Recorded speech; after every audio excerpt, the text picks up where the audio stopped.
But it is true, and the ancients knew what lifting the veil means. They called it seeing the god Pan. Clark shivered. The white mist gathering over the river was chilly. "It is wonderful indeed," he said. "We are standing on the brink of a strange world, Raymond, if what you say is true. I suppose the knife is absolutely necessary?" "Yes. A slight lesion in the grey matter, that is all. A trifling rearrangement of certain cells. A microscopical alteration that would escape the attention of 99 brain specialists out of 100. I don't want to bother you with shop, Clark. I might give you a mass of technical detail that would sound very imposing, and would leave you as enlightened as you are now. But I suppose you have read, casually, in out-of-the-way corners of your paper, that immense strides have been made recently in the physiology of the brain. I saw a paragraph the other day about Digby's theory and Brown Faber's discoveries. Theories and discoveries. Where they are standing now, I stood 15 years ago, and I need not tell you that I have not been standing still for the last 15 years. It will be enough if I say that 5 years ago I made the discovery that I alluded to when I said that 10 years ago I reached the goal. After years of labor, after years of toiling and groping in the dark, after days and nights of disappointments and sometimes of despair, in which I used now and then to tremble and grow cold with the thought that perhaps there were others seeking for what I sought, at last, after so long, a pang of sudden joy thrilled my soul, and I knew the long journey was at an end. By what seemed then and still seems a chance, the suggestion of a moment's idle thought followed up upon familiar lines and paths that I had tracked 100 times already.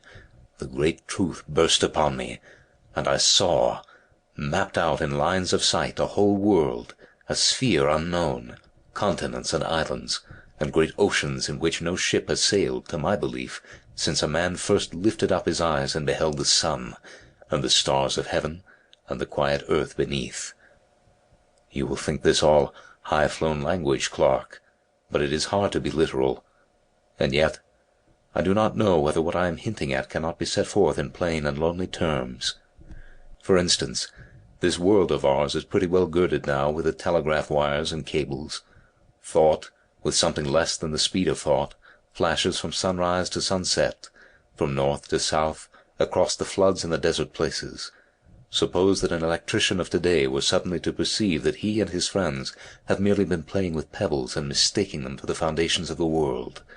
Suppose that such a man saw uttermost space lie open before the current, and words of men flash forth to the sun and beyond the sun, into the systems beyond, and the voice of articulate-speaking men echo in the waste void that bounds our thought. As analogies go, that is a pretty good analogy of what I have done. You can understand now a little of what I felt as I stood here one evening. It was a summer evening, and the valley looked much as it does now. I stood here, and saw before me the unutterable, the unspeakable gulf that yawns profound between two worlds, the world of matter and the world of spirit. I saw the great empty deep stretched dim before me, and in that instant a bridge of light leapt from the earth to the unknown shore, and the abyss was spanned. You may look in Brown Faber's book if you like, and you will find that to the present day men of science are unable to account for the presence, or to specify the functions, of a certain group of nerve cells in the brain. That group is, as it were, land to let, a mere waste place for fanciful theories. I am not in the position of Brown Faber and the specialists. I am perfectly instructed as to the possible functions of those nerve centers in the scheme of things. With a touch I can bring them into play. With a touch, I say, I can set free the current. With a touch I can complete the communications between this world of sense and— We shall be able to finish the sentence later on. Yes, the knife is necessary, but think what that knife will effect. It will level utterly the solid wall of sense, and probably for the first time since man was made, a spirit will gaze on a spirit world. Clark, Mary will see the god Pan. But you remember what you wrote to me. I thought it would be requisite that she— He whispered the rest into the doctor's ear. Not at all, not at all. That is nonsense, I assure you. Indeed, it is better as it is. I am quite certain of that. Consider the matter well, Raymond. It's a great responsibility.